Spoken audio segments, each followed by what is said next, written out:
The 1930s and 40s were a time of great pain for the Chinese people.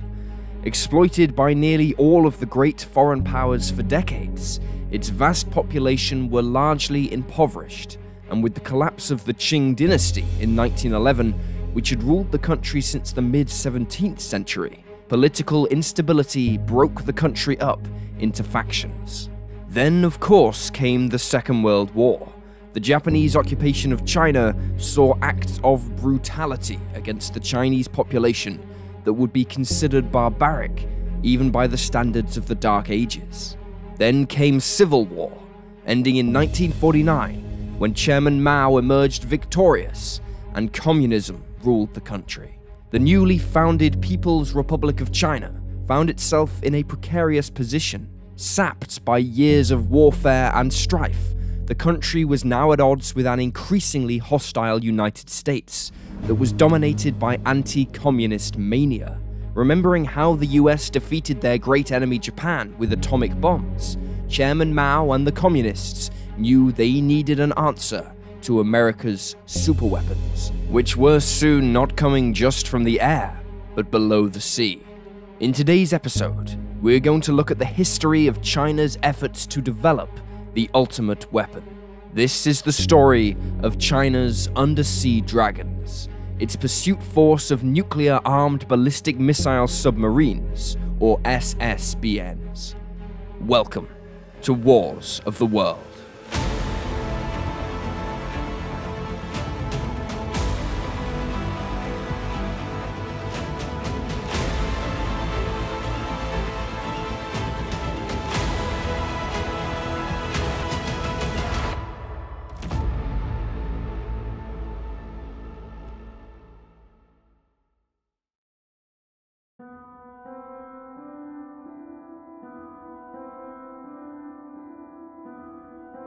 After Chinese and Taiwanese forces clashed between 1954 and 1955 over the Quemoy and Matsu Islands, Mao felt it was now more vital than ever that China should develop its own nuclear program, and over the next 5 years, China built its first uranium enrichment facilities, and then a nuclear test site on the Lop Nor Salt Lake.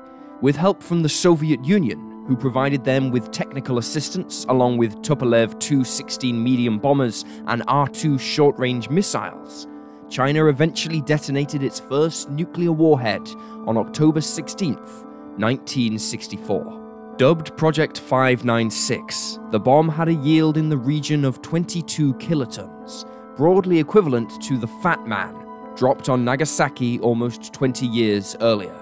Both the United States and the Soviet Union had, by this point, developed significantly more powerful weapons and built vast stockpiles of them, so China's nuclear program was not seen as an intercontinental threat, but instead would help solidify China as a major regional power.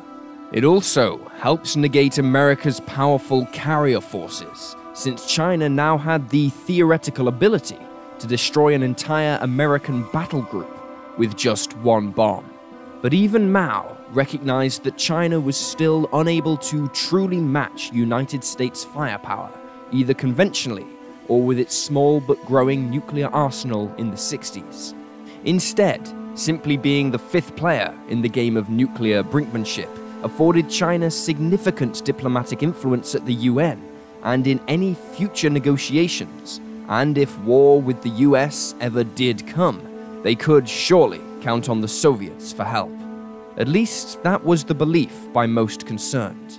In fact, while both Beijing and Moscow presented a unified front for the eyes of the world, particularly when it came to Asian issues such as America's growing involvement in Vietnam, the reality was that the two communist superpowers were slowly breaking apart.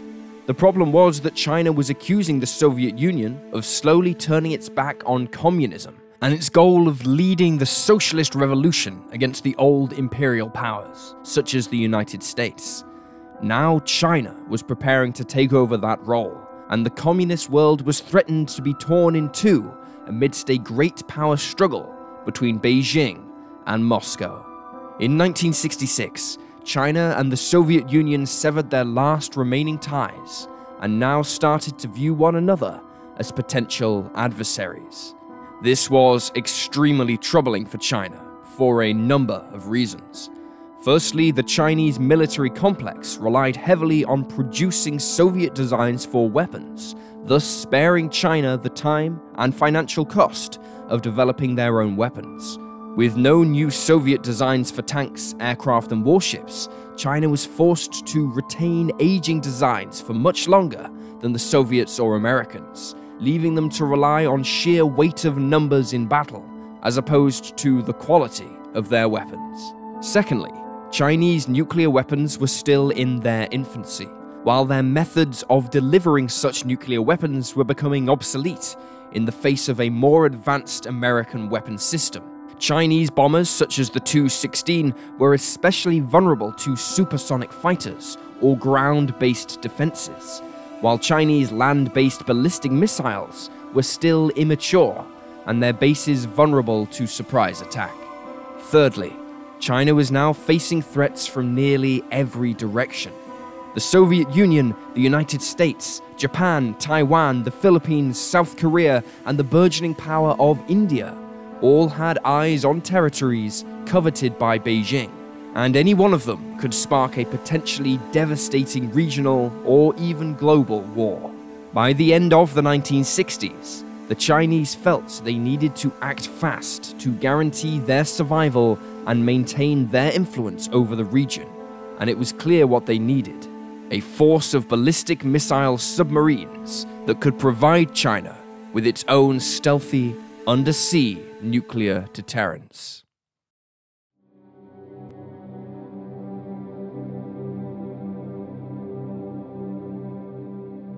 Until the 1980s, China's People's Liberation Army Navy, the Plan, was primarily focused on securing its own waters and regional interests. As such, it focused on smaller warships operating closer to shore, known as the littoral region, rather than the ocean-going warships of the so-called blue water navies like the United States.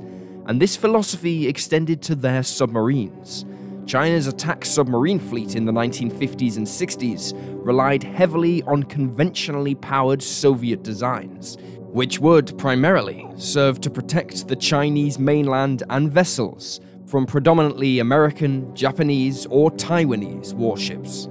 China envisioned its ballistic missile submarine fleet working in a similar manner, operating within the South China Sea region, offering a second strike nuclear capacity should China be attacked first. The threat of such submarines inflicting huge damage on an attacking force or nearby country would, in theory, discourage any aggressor from attacking China in the first place. As part of their assistance to the China nuclear program before 1966, the Soviets were already helping the Plan develop a ballistic missile submarine force based around the Soviet Navy's Project 629 class of submarine, known to NATO as the Golf class. This was an extremely crude design of ballistic missile submarines, being essentially a Project 661 class diesel-electric attack submarine, heavily rebuilt to be able to carry 3 vertical launch tubes for R-11 liquid-fueled submarine-launched ballistic missiles. To fit these tall weapons into a submarine, the original Project 661 sail had to be extended, simply so the top of the missile could fit in the hull. Even when the Soviets adopted the submarine into service in 1958, the class was recognized as a stopgap until more advanced designs came online. In order to fire its nuclear missiles, the submarine had to surface and ready them for launch, during which time they could be detected and attacked. But perhaps more crucially, being conventionally powered meant the submarine's range was limited by how much fuel it could carry. Its time submerged was also limited by how long its electrical batteries would last, and when they were depleted, the submarine would either have to surface or extend a snorkel with which to provide air for the diesels to run for many hours, charging the batteries up. Either method threatened to expose the sub to destruction. Given these limitations, and with superior nuclear designs on the drawing board, there was little opposition to selling China the technology to manufacture the Project 661 in 1959. China dubbed the submarine Type 6631, and work on the first of class began at the Dalian shipyard in 1960, with the assistance of the Soviets, who earmarked a second example for plan from their own production order. However, given the troubles between Beijing and Moscow in the 60s, the Soviets never delivered the submarine they were building, and construction of the Chinese example slowed to a crawl, taking 6 years to complete. Given the pennant number 1101, China's first ballistic missile submarine displaced 2,794 tons on the surface and was nearly 99 meters long. As well as the 3 vertical launch tubes for SLBMs, the submarine also featured 6 533mm torpedo tubes, which would primarily be used for defense against enemy warships. Top speed on the surface was 17 knots under diesel power and 12 knots submerged using electrical power, although such a speed produced a huge amount of noise for hostile sonar operators to detect, and would drain the batteries extremely quickly. However, there was one crucial part of this submarine that the Chinese failed to acquire from the Soviets before the split: the missiles themselves.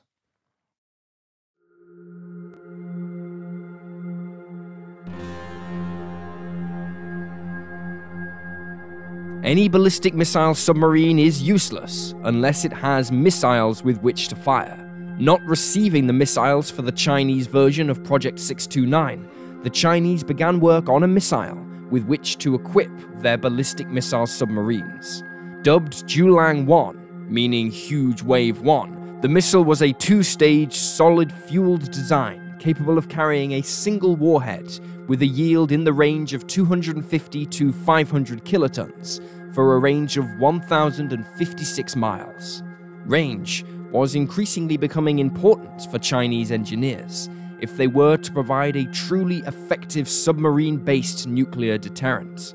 China's growing submarine capabilities and the location of 2 major Soviet submarine bases at Vladivostok and Nakhodka in the Sea of Japan led the United States and Japan to develop an intricate underwater detection system stretching along the coastline of southern and eastern Asia. The idea was to make it impossible for the Chinese or Soviet submarines to break out from their harbors without being detected and tracked by anti-submarine warships. The joint US-Japanese project began in 1957, with an experimental station being established in Hokkaido, Japan. And over the coming decades, the net of acoustic sensors dubbed Fish Hook would stretch from the Korean Peninsula, the west of the Philippines, through the Java Sea and up into the Indian Ocean. Thousands of miles of underwater cables were laid on the seabed, attached to which were hundreds of acoustic sensors, which listened out for the sound of Chinese or Soviet submarines. The sounds were then transmitted back to stations in Japan, which relayed them by satellite to analysts in the United States. The result of this sensor net on the Fetal Plan ballistic missile submarine force was that they would likely have to remain relatively close to Chinese territory if they were to remain an undetected factor during times of heightened tension. This still afforded them thousands of miles of ocean with which to hide in, and air cover from the Chinese Air Force and Naval Force, but it did narrow down the search parameters for an anti-submarine group to locate them, and crucially for the Americans, limited the chances of any Chinese ballistic missile submarine sailing out into the Pacific to get their weapons in range to directly threaten the United States. But such blue water considerations were still far from the minds of the plan leadership, who focused on regional dominance as their primary military doctrine. Unfortunately, compared to the original R-11F missiles in the Soviet submarines, the Huge Wave missile was wider in diameter, and as such couldn't be fitted in the 3 vertical launch tubes of 1101. This required the deletion of one tube in order to fit just 2 Huge Wave missiles into the hull.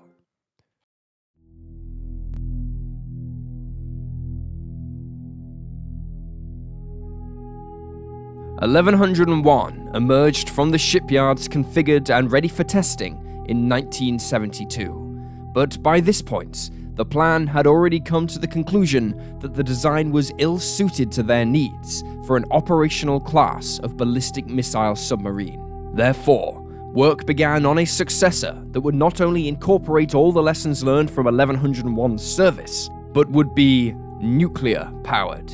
It is difficult to stress just how much of an undertaking this was for the Chinese shipbuilding industry. China's first nuclear submarine, the Type 091, was still under construction, and without Soviet assistance, the Chinese engineers were having to learn nearly everything from scratch. Nevertheless, they finalized the design for the plan's first nuclear ballistic missile submarine, or SSBN, by 1978, and construction began in earnest soon after. In the meantime, tests of the huge wave missile that would arm the Type 092 continued. To help with the Type 092 program, 1101 was again redesigned in 1978, this time to finally give the submarine the ability to fire missiles while submerged. The submarine was subsequently reclassified as Type 031 and given the nickname Great Wall, generally becoming known as the Great Wall 200. The huge wave undertook its first test launch on April 30th, 1982. Being fired from a submerged pontoon, followed by a successful launch from Great Wall 200 in the Yellow Sea on October 12th. In 1981, China's first indigenous nuclear-powered ballistic missile submarine was completed. Designated Type 092 and codenamed the Zia class by NATO intelligence, its design bore something of a passing resemblance to the Soviet Navy's Delta class of submarines, with a pronounced hump being the sail, containing the top of the missile compartment. Displacing an estimated 8,000 tons submerged, the new sub was 21 meters longer than Great Wall 200 and had the capacity to carry 12 huge wave missiles. A relatively modest figure when compared with the US Navy's 1960s George Washington class and the aforementioned Soviet Delta III, both of whom carried 16 missiles apiece. Power was derived from a pressurized nuclear reactor driving 2 steam turbines that generated power in the region of at least 58 megawatts, enough energy to power nearly 28,000 American homes for a year today.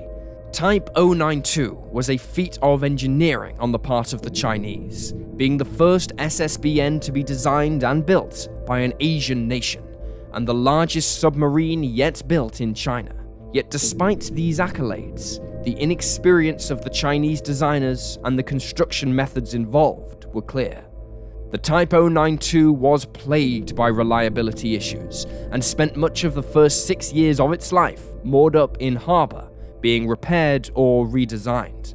When it did go to sea, the submarine was said to be extraordinarily noisy, making it easy to be tracked by surface ships and aircraft, but perhaps most worryingly for the sailors on board, there was also significant shielding concerns surrounding the submarine's reactor, and the problems did not end there.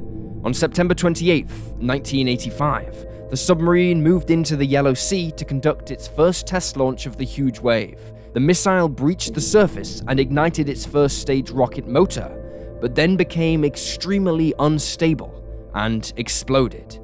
It would not be until 1988 that the submarine undertook a successful launch of the huge wave at sea.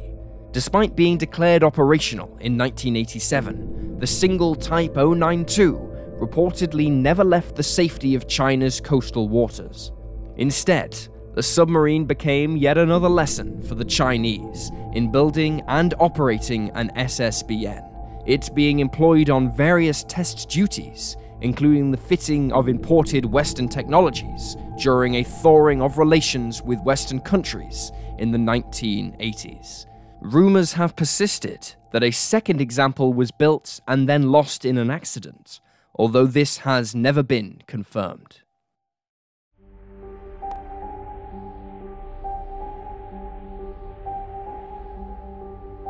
As testing of Type 092 and the huge wave missile began in the 1980s, the Chinese were already looking to produce the next generation of SSBN and SLBMs to arm them, knowing that both designs, despite being cutting-edge Chinese technology, were still inferior to Western or Soviet equivalents.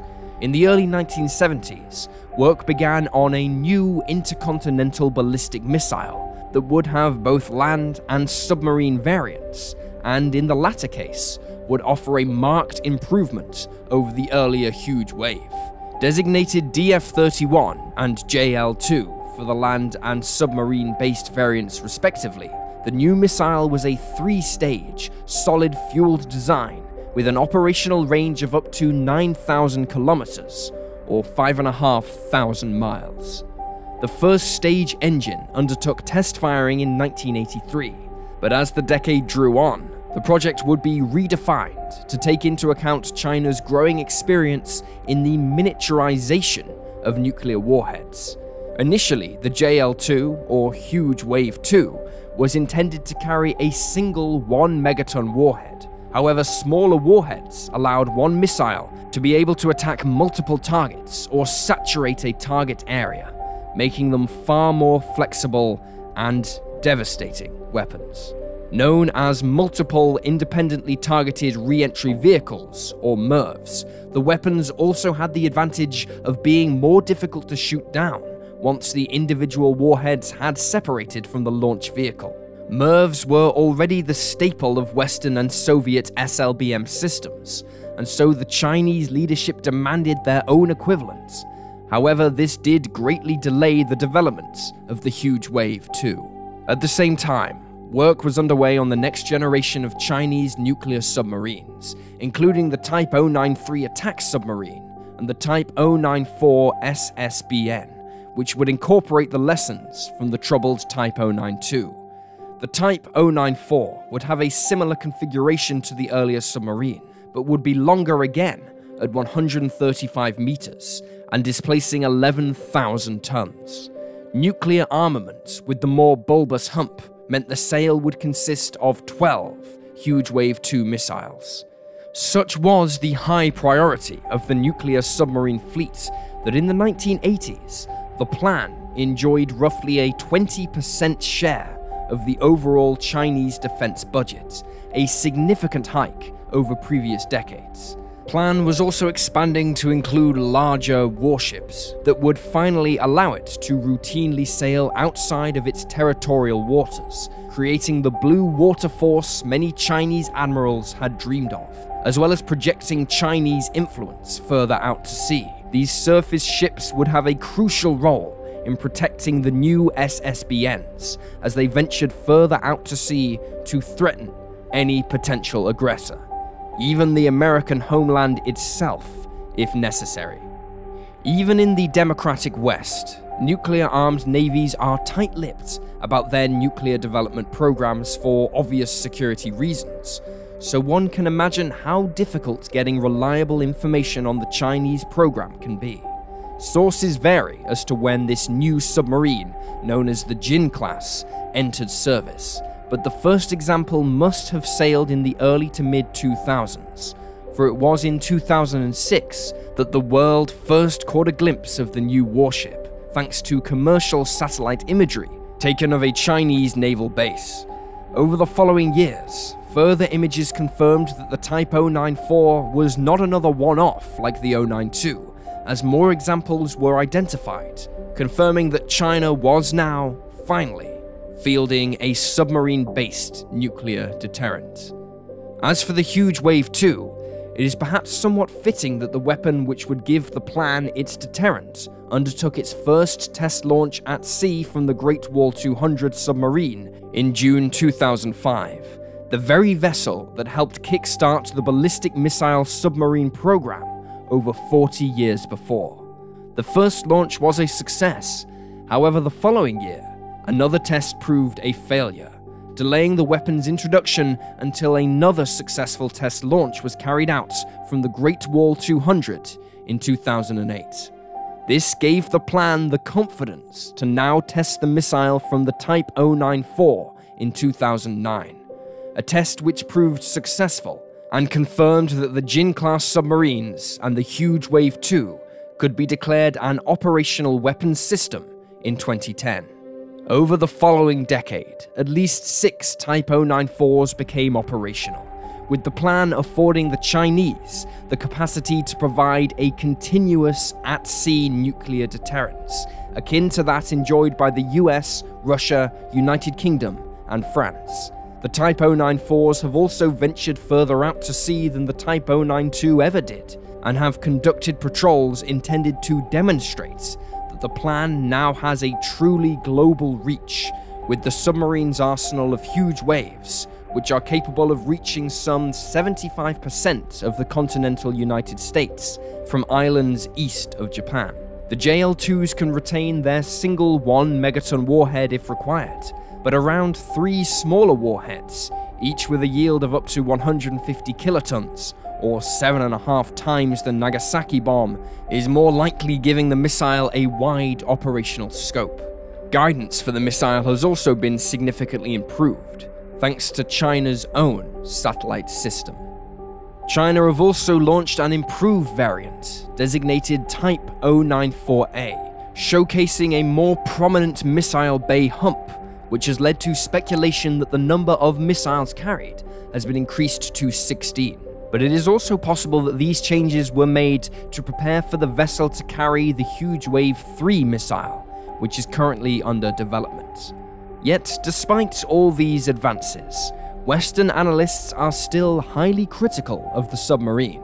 Most determine that the submarine's capabilities put it in the same bracket as the Soviet Union's Delta-class subs of the 1970s and 80s. By modern SSBN standards, they are still rather noisy vessels, increasing their chance of detection by anti-submarine forces. However, with their ability to strike most of southern and eastern Asia from their own ports if necessary, they are still a significant threat to China's adversaries in the region, something that has particularly alarmed India, who is now fielding their own SSBN in the form of the INS Arahant.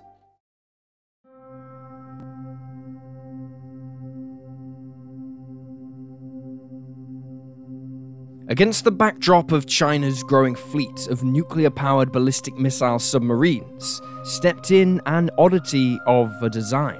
In 2008, China began construction of a new, smaller 6,000-ton class ballistic missile submarine, but this new vessel dispensed with nuclear power and instead reverted to conventional diesel and electric power. Given the path the plan appeared to be on with its submarines, this was somewhat of a perplexing decision and set many tongues wagging in the West.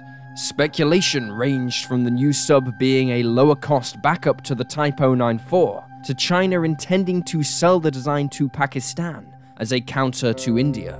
Designated as the Type 32, but also referred to as the Qing class, the submarine is the largest conventional submarine to be put to sea, displacing 6,682 tons on the surface and stretching out to 62.6 meters. Armament consists of 2 silos for SLBMs and 4 smaller silos for the launching of cruise missiles, and like the Great Wall 200, it features a ventral firing to fit the weapons in the narrow hull. Since entering service in 2012, the submarine has undertaken a wide variety of testing duties, which has led to the conclusion that the real purpose of the vessel was to replace the elderly Great Wall 200 with this relatively low-cost vessel to carry out such tasks. The vessel's test program has thus far included the evaluation of new combustion-powered torpedoes and unmanned underwater drones. The sub has also tested specialized compartments for the carriage and deployment of special forces teams, and a new escape pod design, which will be applied to the next generation of Chinese nuclear subs. Missile trials include work in support of the Huge Wave 3 project, the new generation underwater-launched anti-ship missiles, and even a new surface-to-air missile system aimed at destroying anti-submarine helicopters like the SH-60 Seahawk. The Type 32 is better available to simulate the long-duration underwater missions of the nuclear fleet, thanks to advances in air-independent propulsion systems that allow conventional submarines to remain submerged for weeks at a time, a previously unthinkable prospect just 25 years ago. Added to this is the fact that conventional subs are quieter than nuclear subs when running on their batteries, and thus are more elusive targets for an enemy. With all this in mind, there is still speculation that the Type 032 could be developed to a front-line unit, but if true, it would make China the only nuclear power to be investing in conventionally powered ballistic missile submarines.